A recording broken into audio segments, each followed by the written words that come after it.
I'm Agnes Tvelve Tvinnereim. I'm from Bergen in Norway. And we started a transition group, not knowing that it was transition. We were three neighbors in 2008 who sat by a kitchen table and talked about the very depressing problems the world was facing. And we had talked about that so many times before. We were about to conclude, we were about to conclude that somebody has to do something. And then I just put this in to show Bergen from Gotland and my neighborhood shown with that marked little area there. It wasn't so easy to see, but I'm sure you can see it, where it says LANDSBYGDS. That's my neighborhood, and we don't work in Bergen as a city. We work in a very narrow community. Like, my neighborhood is my area. And we do that for a very specific reason, but we didn't know when we started that that would be one of the key factors to our success or to what would happen.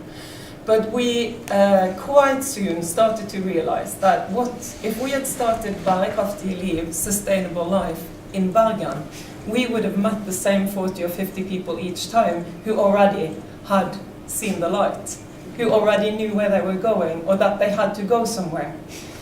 But when we started in our own neighborhood, we reached the people who just want to be where things happen, who just want to meet their neighbors, to sort of hook up with their group.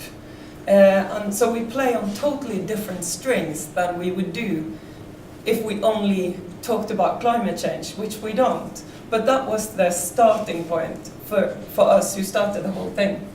So we decided that we would take the climate issues from protest to fast. It doesn't really translate, but fast in Norwegian means party. But it's, we thought that we would try to make invitations to our neighbors that were so much fun and so energetic that people would think, I missed it. So we wanted people to want to come. So the only rule we had was that we would make invitations that we would want somebody to invite us to. So it was just really going with a gut feeling. Okay, would you want to come to this event? No, not really, it sounds boring. Okay, then we won't do it. It was as scientific as that. That when somebody is able to describe the sustainable society we look forward to, then things will start to happen, and it will happen fast. So we have to, instead of just saying what's wrong, we have to, because everybody knows that we're doing things in a systemically wrong way. There are too many things that doesn't work, but let's just show each other how to do it or where we want to go. And people will want to go there, because it's just a marginal group of people today who don't realize that we have to do something. So let's not care about them, let's focus on the other 85, 90, I don't know how many percent, to actually realize this, that we have to do something totally different. We just don't know where to start. So we also have these rules. I've already said that from protest to fast, it should be fun.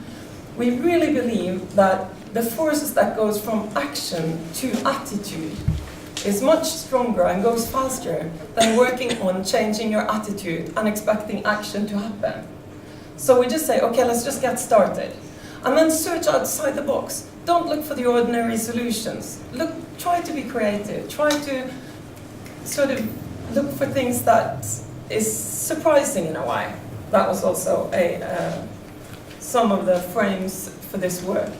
And we said that everything happening under the tag of Bærekraftig should reduce or try to reduce the ecological footprint at the same time as we try to increase life quality.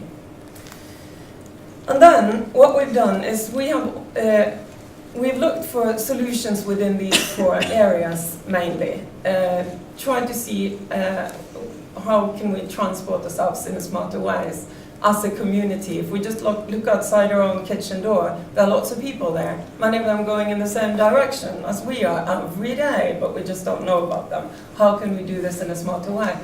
What can we do concerning food, energy and consumption?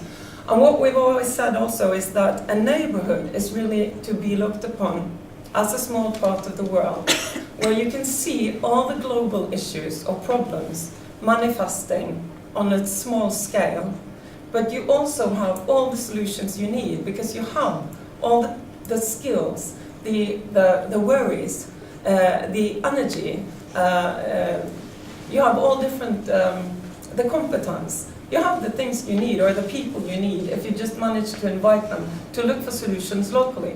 And then, if you manage to get something working in your own community, then why wouldn't it be possible to just scale it up or roll it out? Or other neighborhoods could copy what you've been doing. And then the structural society could start to interfere or to play on the same team, as we would say in Norway. Okay, so we've tried a whole lot of experiments, and we've invited our neighborhoods to lots of different things, and this is just a small part of it on a slide made many years ago, but it's still, at least it gives an impression of what we've been doing. So, one example, why are we in Bergen buying wood that was chopped somewhere in Europe and dried in oil-heated warehouses and driven by trailers to Bergen when the forest right behind my house is growing thick? And I complain that I never have time to see my friends and that it's really expensive to work out. It's like just two things, two sides of the same issue. So we went to our commune and said this, and they said, well, you can chop wood. Okay. And now we have so much wood to chop that we can chop for the rest of our lives. And people always show up when we have these wood chopping events every winter. People come and it's really fun.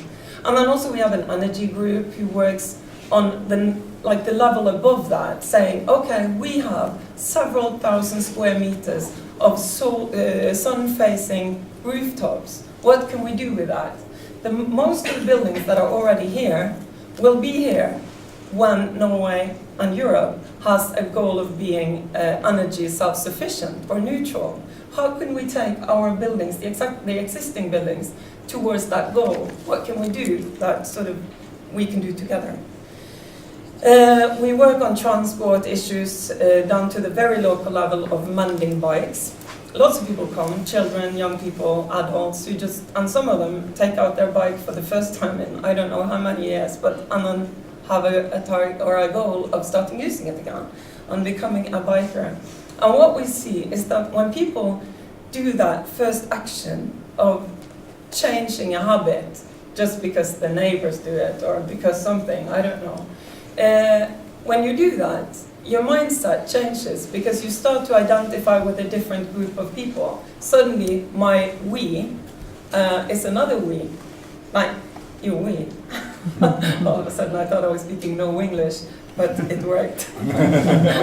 Okay, well anyway. So general consumption has been also something that we worked on. And the two images to the left here on this slide is from this winter's swap party, where we invited the refugee center, which is in the midst of our neighborhood, where we have a refugee center that was established this last winter when the refugees came. And so we've had up to around 500 refugees in our neighborhood, consisting of 6,500 people. So it's quite a big group of refugees all of a sudden in the middle of our neighborhood. But we've always said that our Bærekraftig Liv project is for our whole neighborhood, regardless of where you're from, what your social status is, your religion, your political beliefs, anything. It's just because we are the same group of people belonging together since we live in the same place. So this is our area. We should try to make invitations that reaches all our neighborhood. So we've already, this is also a swap party from somewhere else. Another thing is outdoor cinema. We did this one winter. It was freezing cold, and we showed the film Home, which is, what's his name? Yeah, Bergen. Yeah. It's a beautiful film about the planet and how we're all connected and everything is, and it's for free and it's out there because he just wants us to connect to reconnect to everything. People came with their sleeping bags and furs and thermoses and everything. And you did that outside to save energy? We did, yeah, not really, to make people want to come. Because if we'd shown this film inside in February, people would just have thought of this as a cinema. But when you do it outside, people think, hey, it's an event. So it was full. It's 3 hours, 2 hours. It's a long film, it's freezing cold. Yeah. And it's even, there are no words. It's no conversation at all. It's only pictures. Very, it was an event. And then food, just rapidly say something about food, because if environment and climate is the only, or is it our approach to food, I think we can all agree that vegetarian is a good thing or a solution, and we also, of course, we do vegetarian courses, but most of people in Norway are not vegetarians, they're not even considering it. So we have to start closer to where we already are. So we think, okay, let's start with at least saying, where does the meat we eat come from? And how was its life? And there is a huge difference between the ecological footprint of a beef that's come out of Brazil and a wild sheep that was grazing in the heathers just outside Bergen. It's totally different. So it's really important to start with the small steps where people can say, hey, I can join in on that. This I can do. And of course, food courses is always popular. So we worked also with urban gardening, growing our own food. And this course here is actually from yesterday, from last night. I just took the pictures off Facebook, where our group invited or arranged a wild food course. So this was just picking food that grows that should not be used pesticides on, but just eaten instead.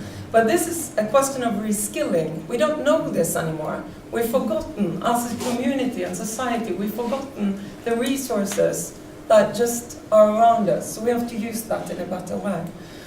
And so this 1%, okay, this isn't translated, but it says, what if we can grow 1% of our vegetables ourselves?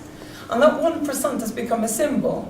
Because if we can get people to just take that first step, it seems small, but that first step changes the we, it changes the how you see yourself contributing into a very complex issue.